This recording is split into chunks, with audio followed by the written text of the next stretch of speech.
స్వతంత్ర భారతదేశంలో అతిపెద్ద పన్ను సంస్కరణ జీఎస్టీ నిన్న అర్ధరాత్రి నుంచి అమల్లోకి వచ్చింది. ఇవాళ నుంచి జీఎస్టీ దేశవ్యాప్తంగా అమల్లో ఉంటుంది. అయితే జీఎస్టీ అనేది గత కొన్ని రోజులుగా ఈ 3 అక్షరాల గురించి మనం మాట్లాడుకుంటున్నాం. ముఖ్యంగా కామన్ మ్యాన్ మీద జీఎస్టీ ఎఫెక్ట్ ఏ విధంగా ఉంటుంది, వ్యాపారులపై జీఎస్టీ ఏ విధంగా ఉంటుంది, అసలు ఇది అర్థం అవడానికి ఎంతకాలం పడుతుంది, దీనివల్ల ఆర్థికంగా మేలు జరుగుతుందా లేకపోతే డిమానిటైజేషన్ లాగా మరో ఒక విఫల ప్రయత్నం అని గతంలో మన్మోహన్ సింగ్ ఎలా చెప్పారో కొంతమంది ఆ రకంగా కూడా విశ్లేషిస్తున్నారు. ఒక హిడెన్ ఎజెండా ఏదన్నా జీఎస్టీ వెనకాల ఉందా అని, అలాగే రాష్ట్రాల మీద ఇది ఒక రైడ్ ఓవర్లా ఉంటుందా, మొత్తం గుత్తాధిపత్యం కేంద్రం చేతుల్లో ఉంటుందా, ఇటువంటి విమర్శలు వస్తున్నాయి. కాంగ్రెస్ పార్టీ గతంలో ప్రపోజ్ చేసినప్పుడు అప్పట్లో ముఖ్యమంత్రిగా ఉన్న ఇవాళ ప్రధానిగా ఉన్న మోడీ దీన్ని వ్యతిరేకించారు రాష్ట్ర ప్రయోజనాల కోసం. అయితే ఇవాళ రాష్ట్ర ప్రయోజనాల కోసం మరి రాష్ట్రాలు అడుగుతున్న వాటిని ఎందుకు కేంద్రం పట్టించుకోవట్లేదని కూడా కొన్ని రాష్ట్రాలు అడుగుతూ ఉన్నాయి. ఇక స్టాక్ మార్కెట్ల మీద దీని ఎఫెక్ట్ ఎలా ఉంటుంది, మిగతా ఇండస్ట్రీస్ మీద ఎలా ఉంటుంది, ఇవాళ చర్చించే ప్రయత్నం చేద్దాం. అలాగే జీఎస్టీ వెనకాల జరుగుతున్న రాజకీయం గురించి కూడా మాట్లాడదాం. ఈ అంశాల మీద ఇవాళ మనతో మాట్లాడేందుకు లైవ్ షోలో ఎన్వీఎస్ఎస్ ప్రభాకర్ గారు, ఉప్పల్ ఎమ్మెల్యే, బీజేపీ సీనియర్ నాయకులు జాయిన్ అవుతున్నారు. సతీష్ కంతేటి గారు ప్రముఖ ఆర్థిక రంగ నిపుణులు, వారు స్టాక్ మార్కెట్ నిపుణులుగా ఉన్నారు.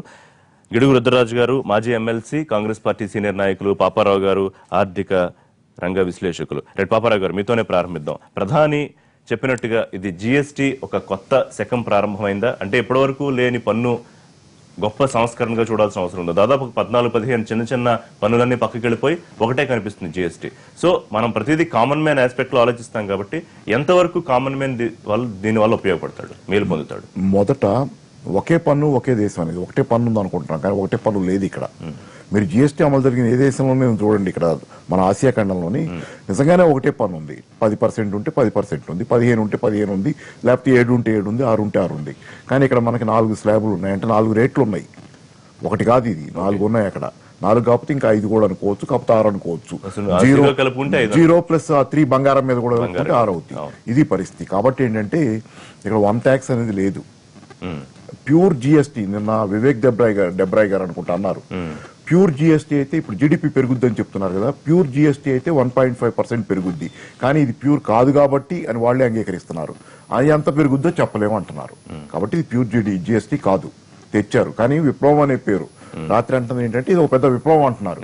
విప్లవం కాదు, సంస్కరణ చేశారు. మీరు అంతా చేసి మీరు 17 ట్యాక్స్లు ఉంటే తగ్గించింది ఎంత తగ్గించగలిగారు? ఈ 6 స్లాబులకి తగ్గించారు.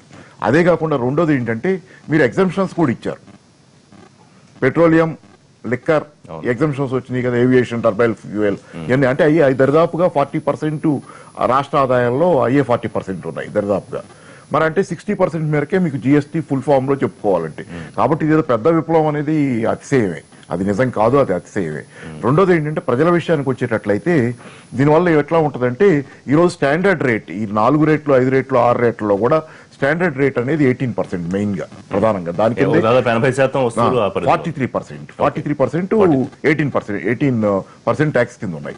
కాబట్టి 43% 18% చూసుకుంటే ప్రపంచంలో చాలా దేశాల కంటే చాలా ఎక్కువ ఇది. స్కాండినేవియన్ దేశాలు లాంటి నార్వే, డెన్మార్క్ వాటికి చాలా ఎక్కువ ఉంది, నిజమే, మనకంటే చాలా ఎక్కువ ఉంది. కానీ ఏంటంటే వెల్ఫేర్ స్టేట్స్, సంక్షేమం అమలు జరపడానికి వాళ్ళు విపరీతంగా వసూలు చేసినా ప్రజలు ప్రొటెస్ట్ చేయరు. కానీ ఇక్కడ 18% సంక్షేమ రాజ్యం కాదు. ఇప్పుడు ఖచ్చితంగా 18% మీరు వసూలు చేసినప్పుడు ఖచ్చితంగా పక్క దేశాలు మలేషియాలో 6%, ఇట్లా ఏ దేశం చూసుకున్న చుట్టుపక్కల అందరూ మనకంటే తక్కువే ఉన్నారు. అందరు ఆఖరికి చైనా కూడా 17%, అందరూ తక్కువే ఉన్నారు. మనకి రేట్ పెట్టాం. కాబట్టి ఏంటి దీనివల్ల ఏదో ఈజ్ ఆఫ్ డూయింగ్ బిజినెస్, ఏది అందరూ వచ్చి పెట్టుబడులు పెట్టడానికి తక్కువ రేట్లు ఉన్నాయనుకోవడానికి అది కాదు. రెండోది ఏంటంటే ప్రజల మీద భారాలు ఏం తగ్గవు, ఇన్ఫాక్ట్ పెరుగుతాయి. ఎందుకు పెరుగుతాయి అంటే సేవలు అయితే ఎటుకుడి పెరుగుతాయి. 15% నుంచి సేవారంగం మీద, బ్యాంకింగ్ లావాదేవీలు, ఇన్సూరెన్స్ ఇట్లాంటి వాటన్నిటి మీద 18% చేశారు మీరు. కాబట్టి ఈ రేట్లు ఎటు పెరుగుతాయి. మీరు ఇప్పుడు నెక్స్ట్ క్వశ్చన్ ఏంటి, హెల్త్ ఎడ్యుకేషన్ కూడా పెరుగుతాయి. హెల్త్ ఎడ్యుకేషన్ కాస్ట్ కూడా పెరుగుతుంది. ఆల్రెడీ వాటి మీద విద్యా వైద్య రంగం చాలా మటుకు 0% ఉన్నాయి కదా. 0% కాదు, మీరు ఆల్రెడీ ఈ 15-18 చేసినప్పుడు కోటా విద్యార్థులు ఎడ్యుకేషన్ విషయంలో చెప్తున్నా, ఈ కోచింగ్ సెంటర్ల మీద ఫీజులు పెంచారు. అది ఖచ్చితంగా జరిగింది, నాకు రేట్ గుర్తులేదు. కానీ పెరిగితేనే కోటాలో ఉన్న రాజస్థాన్ కోటాలో కోచింగ్ సెంటర్లు ఎక్కువ. అక్కడ విద్యార్థులు మోడీ గారికి అప్పీల్ చేశారు, ఏమనంటే మీరు ఈ రేటు తగ్గించకపోతే మా ఫీజుల భారం మరింత పెరుగుద్ది, కాబట్టి దయచేసి చేయండి అని. అలాగే అపోలో ప్రతాప్ రెడ్డి గారు అనుకుంటా, ఆయన కూడా అన్నారు హెల్త్ కాస్ట్లీ అవుద్దనే మాట వచ్చింది.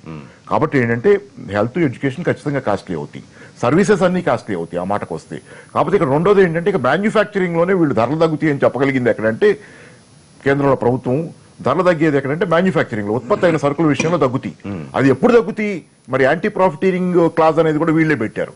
యాంటీ ప్రాఫిటీరింగ్ ఎందుకు పెట్టారంటే తగ్గిన ధరని కన్స్యూమర్ కి వాళ్ళు పాస్ ఆన్ చేయకపోతే యాంటీ ప్రాఫిటీరింగ్ క్లాసు యాక్షన్ లోకి వస్తుంది. కాదు, అయితే నిన్న ప్రధానమంత్రి వారి ప్రసంగంలో చెప్పినట్టుగా దేశాన్ని ఏకీకృత పన్ను విధానంలోకి తీసుకురావడం ఒక గొప్ప సంస్కరణ, రెండోది మధ్యతరగతి పేదలకు ఒక మేలు చేసే గొప్ప కార్యక్రమం కూడా చెప్పారు. అట్లా అనుభవం ఏం లేదు. ఆ ప్రపంచంలో ఏ దేశం అనుభవం చూసినా మీరు ఇంతకు ముందు జీఎస్టీ చాలా దేశాలు అమలు జరిపినాయి లెక్కకు మించి. ఆ దేశాలన్నింటిలో అనుభవం ఏంటంటే జీఎస్టీ అమలు జరిపిన వెంటనే ద్రవ్యోల్బణం 1 and 2 years పెరిగింది. 1 సంవత్సరం 2 సంవత్సరాలు. అది ఈటీ అనే ఛానల్లో, ఇంగ్లీష్ ఛానల్ ఉంది కదా, ఇది బిజినెస్ ఛానల్. దానిలో మొన్న గవర్నమెంట్ సెక్రటరీ ఒక ఆయన ఓపెన్ గానే చెప్పాడు 1-2 years పాటు మనకు కూడా ద్రవ్యోల్బణం పెరుగుద్దని. ఇది వాస్తవం, మీరు ఎన్ని చెప్పినా గానీ జరిగింది అదే. అందుకే యాంటీ ప్రాఫిటీరింగ్ క్లాస్ పెట్టారు. మ్యానుఫ్యాక్చరర్ తనకి ఏ బెనిఫిట్ అయితే వచ్చిందో తక్కువ పన్నుల రూపంలో అది కన్స్యూమర్ కి చేరేటట్లు తక్కువ ధరల రూపంలో చేయాలని. కానీ అది జరగదనే భయంతోనే యాంటీ ప్రాఫిటీరింగ్ పెడితే చాలా నిరసనలు వచ్చినాయి. పేపర్ల నిండా రాశారు కూడా, ఇది ట్యాక్స్ టెర్రరిజానికి దారితీస్తుంది, ట్యాక్స్ అధికారులు వేధిస్తారు ఇక వ్యాపారస్తులు, ఇవన్నీ వచ్చినాయి. అందుకే చెప్పారు చిదంబరం, ఇది జైట్లీ గారు కూడా ఏమన్నారంటే ఇది అవసరం అయితేనే వాడతాం, అందరి మీద వాడడం, పెద్దవాళ్ళ మీదే వాడతాం. కాబట్టి ఏంటి అది పాస్ ఆన్ అవ్వదు, ఇప్పటివరకు ఎప్పుడు జరగల. చిదంబరం గారు ఒక మాట అన్నారు, ఒక మొక్క. చిదంబరం గారు ఏమన్నారంటే ఎవరు తన ధరని, వస్తువు ధరని తను ఉత్పత్తి చేసిన దాన్ని దేశంలో ఉన్న ట్యాక్స్ రేట్ బట్టి నిర్ణయించుకోరని చెప్పారు ఆయన. కాబట్టి ఇప్పుడు తగ్గిందా పెరిగిందా అనే దాన్ని బట్టి నిర్ణయించుకోరు. వాళ్ళ మార్జిన్ ఎక్స్ట్రా మిగిలినా కానీ వాళ్ళకి అదేం కన్స్యూమర్కి ఎవరు వాళ్ళే అట్టి పెట్టుకుంటారు అనేది జరుగుతున్న వాస్తవం. అంటే ఇది ఒక మార్పుగా మాత్రమే చూడాల్సిన అవసరం ఉందంటారు ప్రభాకర్ గారు? గొప్ప విప్లవమో లేకపోతే గొప్ప శకంగా చూడడానికి చాలా మంది ఆర్థికవేత్తలు అయితే సిద్ధంగా లేరనిపిస్తుంది. ఖచ్చితంగా విప్లవమే, ఖచ్చితంగా ఒక పెద్ద సంస్కరణే, ఒక చారిత్రాత్మకమైనటువంటి నిర్ణయం. అంటే ఇప్పుడు పాపారావు గారు చెప్పారు, ఇలాంటివి అనేక మంది ఆర్థిక రంగ నిపుణులందరూ కూడా సలహాలు ఇస్తూ వచ్చారు. 18 సార్లు సమావేశమయ్యారు. అంటే రాష్ట్రాల ఆర్థిక మంత్రులతోన, ఆర్థిక కార్యదర్శులతోన జిఎస్టీ యొక్క మండలి 18 సార్లు సమావేశమైంది. అంటే ఈ విషయాలన్నీ చర్చకు రాలేదంటారా? చర్చించుకోలేదంటారా? అన్ని రాష్ట్రాలు వారి యొక్క ప్రయోజనాల్ని ఫణంగా పెట్టేసి ఇదేదో కేంద్రం నూరిపోసి ఒత్తిడి చేసి మన మీదకి రుద్దుతున్నటువంటి ఒక జిఎస్టీగా భావించి ముందుకెళ్లారంటారా? అనేక రాజకీయ పార్టీలు ఉన్నాయి, ఎందుకు అన్ని కూడా మద్దతు పలికినాయి? కార్యక్రమాన్ని పాల్గొనకపోవచ్చు, దానికి వాళ్ళు రాకపోవచ్చు, కానీ రాజ్యసభలో, లోక్సభలో, వివిధ రాష్ట్రాల్లో చర్చ జరిగినటువంటి ఒక సందర్భంలో అన్ని కూడా దీన్ని సమర్థించాయి. ఒకటి, ఈరోజు జిఎస్టీ అనేది ఒక విధానం ద్వారా తీసుకొచ్చారు. స్లాబులు ఉండొచ్చు, అంత మాత్రాన ఇది జిఎస్టీగా వన్ ట్యాక్స్ అనటానికి వీల్లేదు అని అంటే అసలు మినిమం అసలు ఫైనాన్షియల్ సెన్స్ ఉందా లేదా అనేటువంటి అనుమానం వస్తుంది. ఈరోజు స్లాబ్ సిస్టమ్ అనేది ఎందుకు పెట్టారు?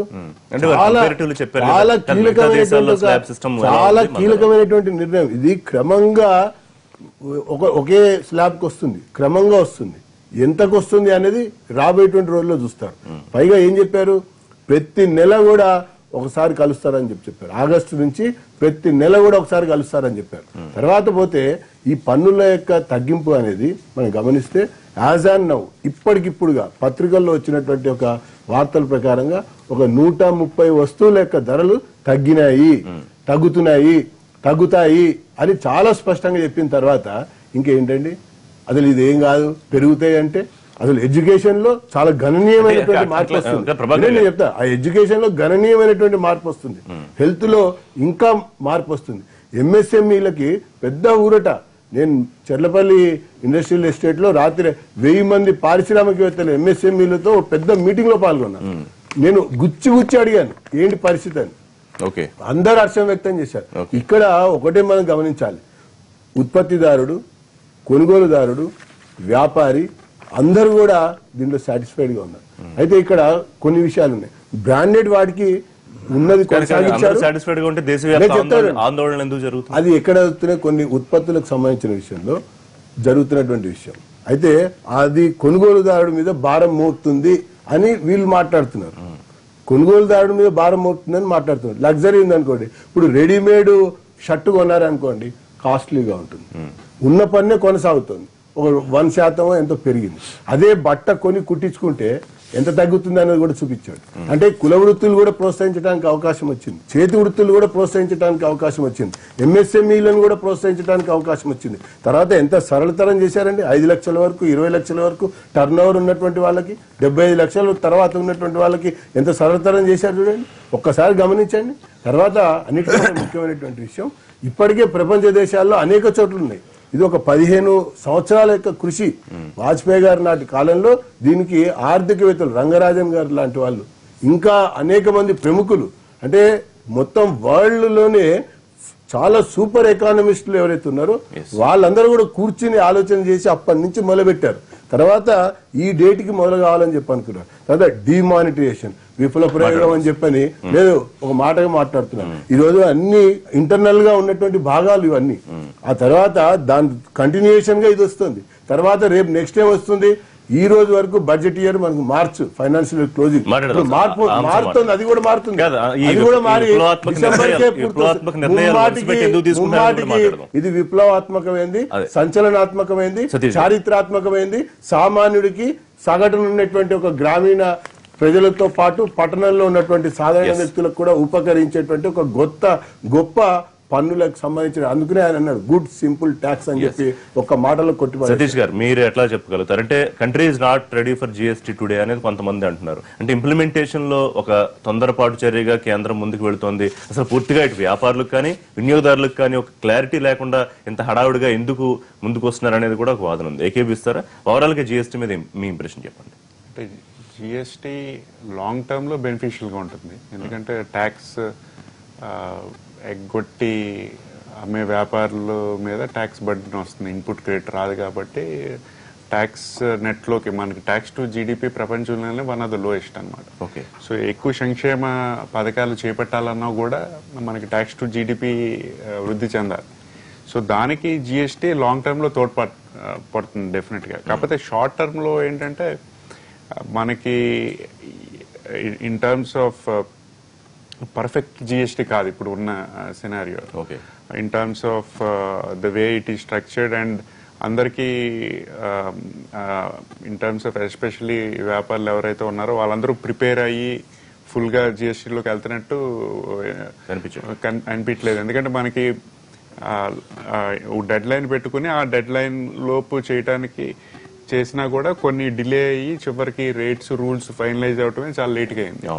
సో దానివల్ల నిన్న దాదాపు 2-3 గంటల ముందు వ్యవసాయానికి సంబంధించి స్లాబులు తగ్గించారు. సో షార్ట్ టర్మ్ లో డెఫినెట్ గా వ్యాపారానికి కొద్దిగా నెగిటివ్ గా ఎఫెక్ట్ అవ్వచ్చు. ఈ adjustment process, initial glitches in terms of software లో కూడా లైవ్ టెస్టింగ్ లాంటిది ఎక్కువ జరగలేదు. లాస్ట్ మినిట్ లో రోల్ అవుట్ అయింది కాబట్టి జిఎస్టీ నెట్వర్క్ కూడా ఇంకా మేము నెక్స్ట్ మంత్ నుంచి ఫుల్ ఫ్లెడ్జ్డ్ గా చేసినప్పుడు అప్పుడు ఏమైనా ఇష్యూస్ వస్తే వీల్ సాల్వ్ అన్నారు. So near term it would be negative and most of the countries GST ఎక్కడైతే అమలైందో ఆ అమలైన సంవత్సరంలో వృద్ధి రేటు పడింది.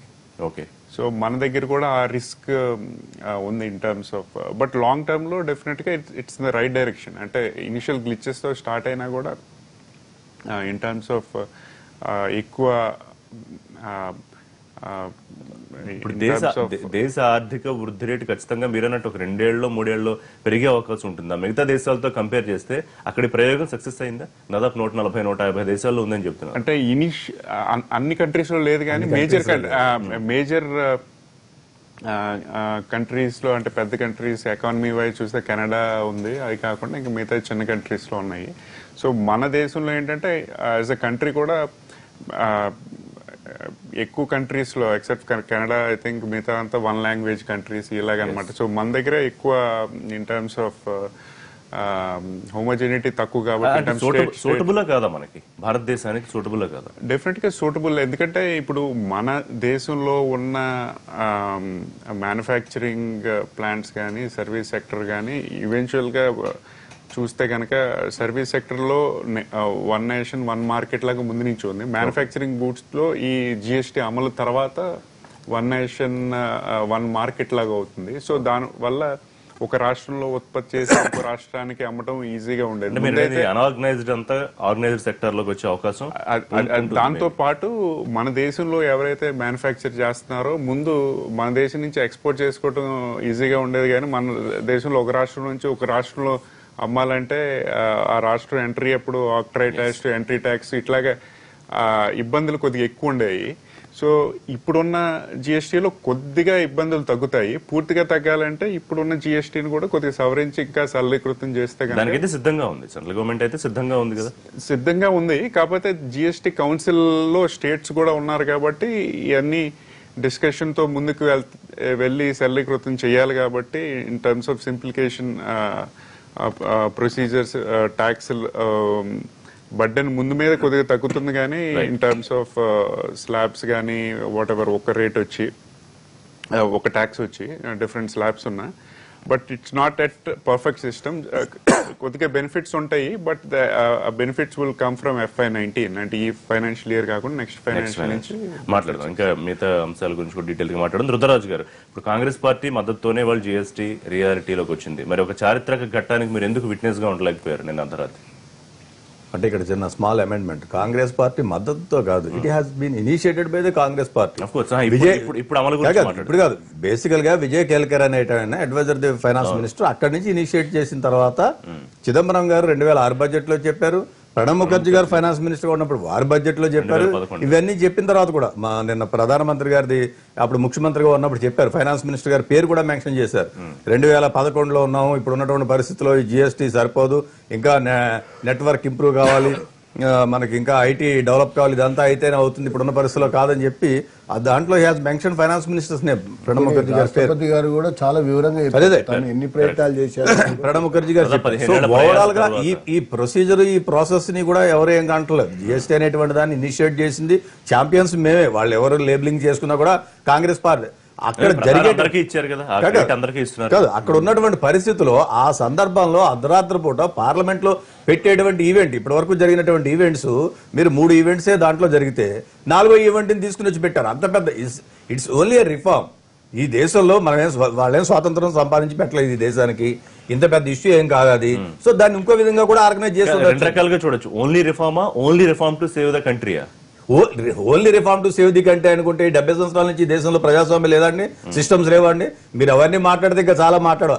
RBI కన్సెంట్ లేకుండా మీరు డిమానిటైజేషన్ చేసినటువంటి పరిస్థితి, ఇన్స్టిట్యూషన్స్ అన్నింటినీ చంపేస్తున్నటువంటి పరిస్థితి.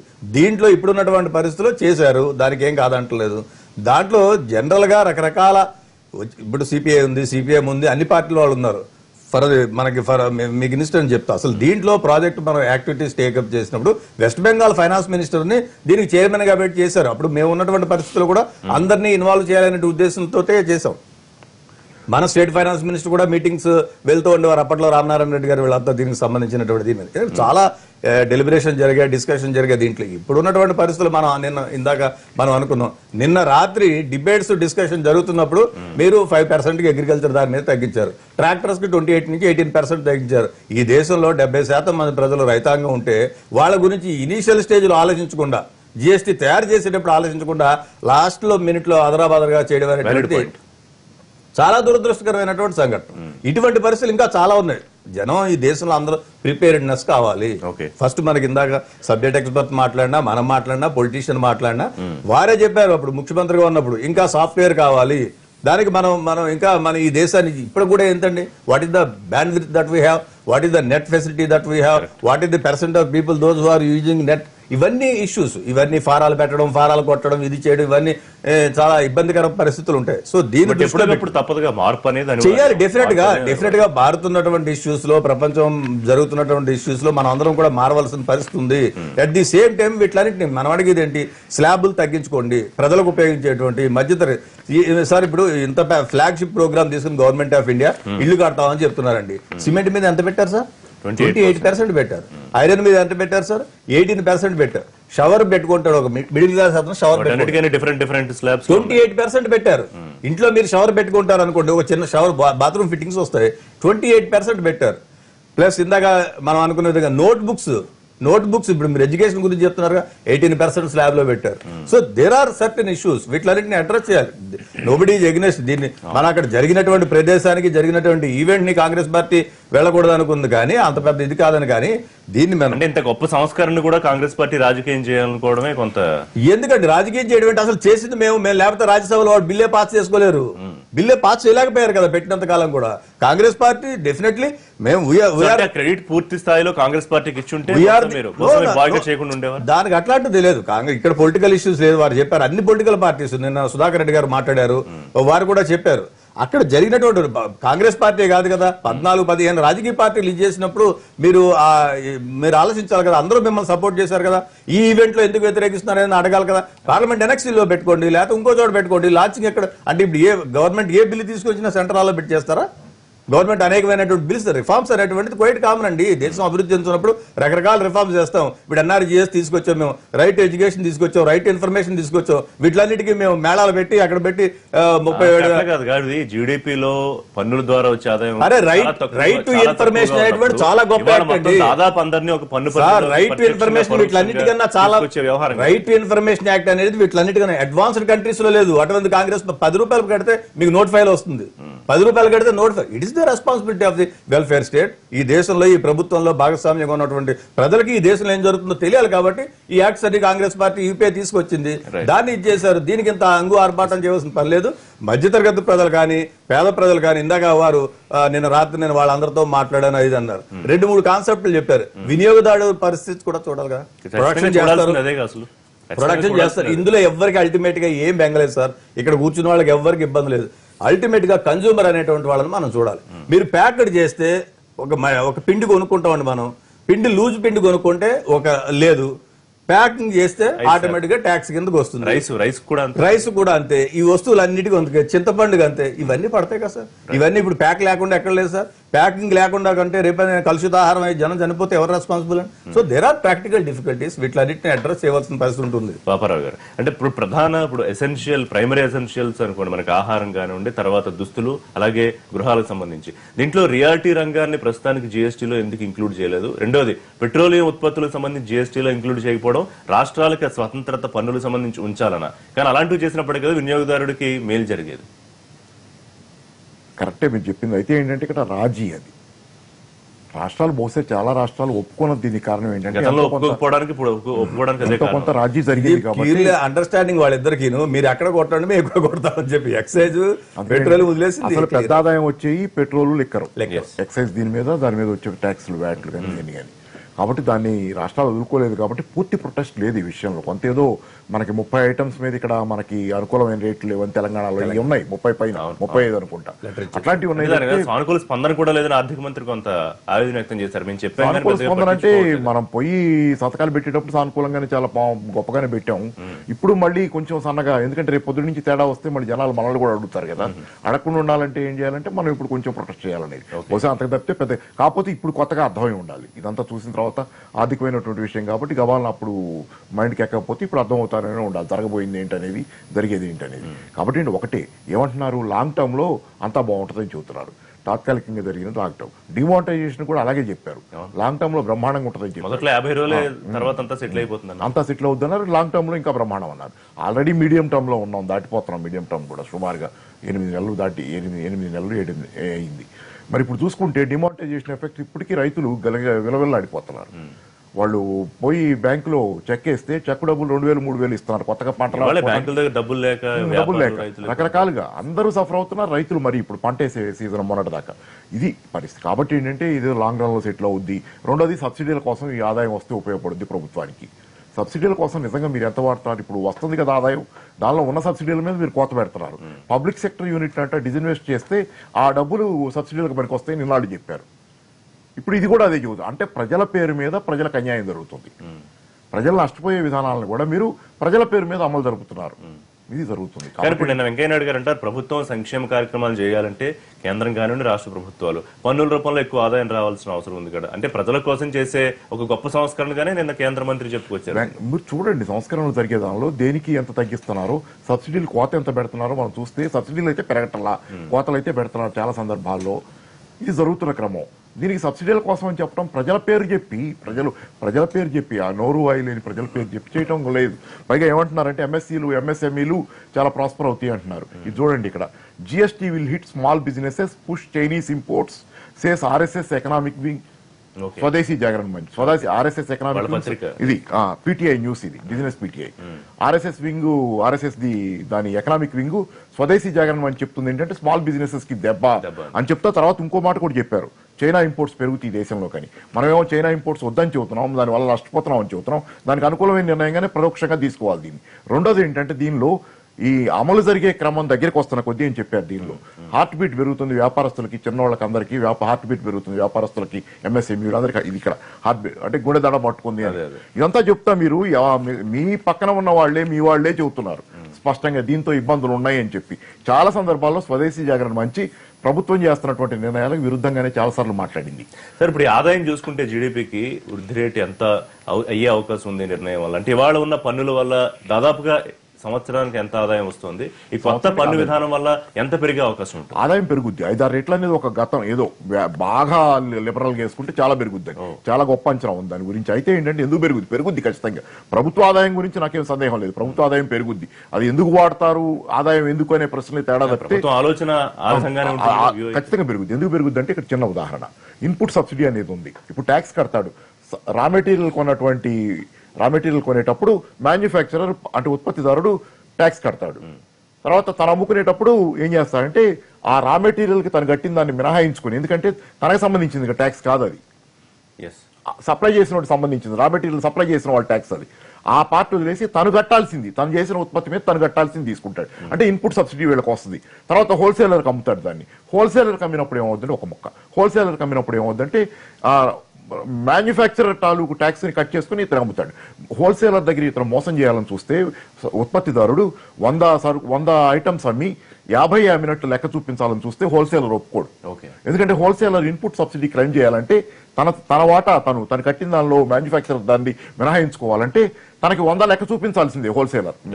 అందుకని అట్లా కుదరదు, వీళ్లే క్వశ్చన్ చేస్తారు ముందు. అంటే ఆ చైన్ లో ఏంటంటే ఒకళ్ళకొకళ్ళు ముడేశారు. ఇది మంచి పద్ధతి, ఇది ట్యాక్స్ లేకపోవడం మంచి పద్ధతి. కానీ దీనివల్ల ఆదాయం పెరుగుద్ది తప్పితే ఆదాయం పెరగటం ఒకటే కాదు కదా, దేశానికి ఎన్ని సమస్యలు ఉన్నాయి, ప్రజల మీద సమస్యలు పెరుగుతాయి. ఏంటంటే ప్రభుత్వ ఆదాయం పెంచుకునే వ్యూహం బాగానే ఉన్నా అల్టిమేట్ గా ఎండ్ యూజర్ మీద ఇది భారం అనేది చెప్తానమాట. ఇప్పుడు జిఎస్టీ వచ్చిన తర్వాత ట్రాక్టర్ యొక్క అంటే స్పేర్ పార్ట్స్ గతంలో ఎంత ఉండే, ఇప్పుడు ఎంత ఉండే, ఇట్లా ప్రతి ఒక్క ఐటమ్ ని కూడా తీశారు. వ్యవసాయ పరికరాలు లాస్ట్ టైం ఎంత ఉండే, ఇప్పుడు ఎంత ఉండే, అట్లా ప్రొపోర్షనేట్ గా తీసుకుంటూ తగ్గించినవే 130 పైన ఉన్నాయి. ఇప్పుడు 30 వస్తువుల మీద మేము చెప్పాము కానీ కేంద్రం స్పందించలే అని చెప్పినారు. మరి 100 వస్తువుల పైన కేంద్రం స్పందించింది కదా, మరి ఈటెల్ గారు అది కూడా చెప్పాలి. అది కూడా చెప్పాలి వారు. మిగతా 100 వస్తువుల పైన స్పందించింది కదా, తగ్గించింది కదా, అది కూడా చెప్పాలి. తర్వాత రాబోయేటువంటి 5 సంవత్సరాల కాలంలో కూడా ఈ లోటు ఏదైతే ఉంటుందో లోటుని కేంద్రమే భర్తీ చేస్తా అని చెప్పింది. తర్వాత రెండోది, ఇదేదో సింపుల్ గా సెంటర్ డిక్టేట్ చేయటల్లా, డైరెక్ట్ చేయటల్లా, ఇది collective decision of the GST council. దీంట్లో ఆర్థిక మంత్రులు అనేక రాష్ట్రాలకు సంబంధించినటువంటి వాళ్ళు కూడా ఉన్నారు. ప్రతి నెల కూడా సమావేశం అవుతా ఉన్నారు. మళ్ళీ ఎప్పటికప్పుడు సమీక్షించుకుంటామని చెప్పి దీంట్లో ఏక పార్టీ కూడా కాదు. ఇలా ఒక్క విషయం, దీంట్లో ఏక పార్టీ కూడా కాదు, బహు పార్టీలకు సంబంధించినటువంటి రాష్ట్రాలు అధికారంలో ఉన్నటువంటి వాళ్ళందరు ప్రతినిధులు కూడా ఉన్నారు. అంటే ఆయా పార్టీలు ఆయా రంగాలకు సంబంధించిన విషయానికి వచ్చినప్పుడు మాట్లాడతలేదా, ఒప్పుకోవటం లేదా? అంటే మద్యాన్ని సరళతరం చేయాలి, పన్నులు తీసేయాలి, లేదంటే తగ్గించాలి, అంటే బాగా మద్యం తాగమని చెప్పాలి, చెప్తే మంచిది అన్నట్టు. అంటే ఇంకా అనారోగ్యం కొని తెచ్చుకోండి, అనేక రకాలుగా మరి కారణాలకి కారణం కావాలని చెప్తే మంచి పని చేసినట్టు. మనము ఇప్పుడు మాట్లాడినటువంటి విశ్లేషకులు కూడా 4 నెగిటివ్ చెప్పినా ఒకటన్నా పాజిటివ్ చెప్పాలి. ఒకటి కూడా పాజిటివ్ చెప్పలేదంటే వాళ్ళ దృష్టికోణంలోనే ఎక్కడో తేడా ఉందన్నట్టు ఇక్కడ అనిపిస్తుంది. తర్వాత స్వదేశీ జాగరణ చాలా చెప్పింది, చెప్పిన వాటి అన్నిటితో పాపరావు డిమానిటైజేషన్ సంబంధించిన విషయంలో అది సక్సెస్ఫుల్ అని చెప్పి చైనా చెప్పిందండి. చైనా ఈ రోజు దాన్ని చేయాలని చెప్పని ఆలోచిస్తున్నట్టుగా చైనా యొక్క ప్రభుత్వం యొక్క అధికారిక పత్రము రాసినటువంటి వార్తలు మనకు ఇవన్నీ కూడా రాజేంద్ర గారి ప్రస్తావన, ఆర్థిక మంత్రి ప్రస్తావన తీసుకొచ్చినప్పుడు 100 వస్తువులు తగ్గించినప్పుడు ఆయన మాట్లాడలేదంటే అవి సాధారణంగా అన్ని రాష్ట్రాలకు వర్తించే తగ్గింపు. ఒక నిమిషం, ఇప్పుడు ఇక్కడ చేనేత గురించి అడిగారు, బీడీ కార్మికులు ముఖ్యంగా ఈ ఇరిగేషన్ ప్రాజెక్టులకు సంబంధించి దాదాపు 19,000 భారం పడుతుంది గురించి అసలు కేంద్రం స్పందన లేదని ఆయన బీడీ కార్మికులకు సంబంధించినటువంటి పుర్రె గుర్తు సాక్షాత్తు స్వయంగా మన గౌరవ రాష్ట్ర ముఖ్యమంత్రి గారు లేబర్ శాఖ మంత్రిగా ఉన్నప్పుడే పురగుర్తుంది. అప్పుడే పురగుర్తుంది, అంతకుముందు కూడా ఉంది. వారు ప్రాతినిధ్యం వహించినటువంటి కరీంనగర్ పార్లమెంట్ సభ్యుడిగా, కేంద్రంలో ఉన్నటువంటి కార్మిక శాఖ మంత్రిగా తన యొక్క దస్తూరితోన సంతకంతోన పురగుర్తు తీసేయచ్చు కదా. ఎందుకు తీసేయలేకపోయారు చెప్పండి. పుర్రె గుర్తు మీద ఎంత ఆందోళన జరుగుతోంది, ఇప్పుడు కూడా జరుగుతోంది కదా, అప్పుడు కూడా జరిగింది కదా. మరి వారే ముఖ్యమంత్రి, ఈ రోజు ముఖ్యమంత్రి, ఆనాడు కేంద్ర మంత్రి కూడా ఎందుకు తీసుకోలేపారు? కాబట్టి మాట్లాడటం కొరకు మనం మాట్లాడటం కాదు. ఈటెల గారైనా సరే, లేకపోతే బీజేపీ ఇంకొక ఆర్థిక మంత్రి అయినా, తెలుగుదేశం ఆర్థిక మంత్రి అయినా, కాంగ్రెస్ ఆర్థిక మంత్రి అయినా, ఉన్నటువంటి ఒక సిస్టంలో ఈరోజు పెట్రోలియం సంబంధించింది. మరి ఈరోజు పెట్రోలియం ఒక పెద్ద ఆదాయం ఇదిగా రాష్ట్రాలకు మారింది. తర్వాత రెండోది ఢిల్లీ ట్యాక్స్ వేరు, కలకత్తా ట్యాక్స్ వేరు, హైదరాబాద్ ట్యాక్స్ వేరు, మరి బెంగళూరు ట్యాక్స్ వేరు, చెన్నై ట్యాక్స్ వేరు. ఈరోజు కేంద్రం ఏ రకంగా అయితే అంతర్జాతీయ మార్కెట్ తగ్గుతున్నటువంటి బ్యారెల్ ధరలకు అనుగుణంగా మార్పు తీసుకొస్తా ఉన్నా కూడా మన తెలంగాణ రాష్ట్రం ఆ ప్రయోజనాలు పొందలేకపోతుంది. బికాజ్ లాస్ట్ టైం వ్యాట్ పెంచారు, గణనీయంగా పెంచారు. అట్లా అనేక రాష్ట్రాల్లో అనేక రకాలుగా ఉన్నాయి. ఈరోజు ఒక సిస్టమ్ మొదలైంది, ఒక చర్చ మొదలైంది, ఒక రకమైనటువంటి ప్రక్రియకి శ్రీకారం చుట్టారు. ఇది మరింతగా కొనసాగుతుందని చెప్పారు. కాబట్టి let us make it success. దాని కొరకు మనం చేసేటువంటి ప్రయత్నం, ఇది క్రెడిట్ కాంగ్రెస్ దా, ఇది క్రెడిట్ బీజేపీదా అని మన ప్రధానమంత్రి ఆలోచించాల. రాష్ట్రపతి గారిని కూడా ఆహ్వానించాలంటే, రాష్ట్రపతి గారు కూడా పాల్గొనాలనుకున్నప్పుడు డెఫినెట్ గా సెంట్రల్ హాల్లో చేస్తారు. హిస్టారిక్ గా తీసుకుపోవాలన్నటువంటి ఒక ఆలోచన. కాబట్టి ఆ ప్రక్రియకి శ్రీకారం చుడితే హర్షం వ్యక్తం చేసి పాల్గొనాల్సింది.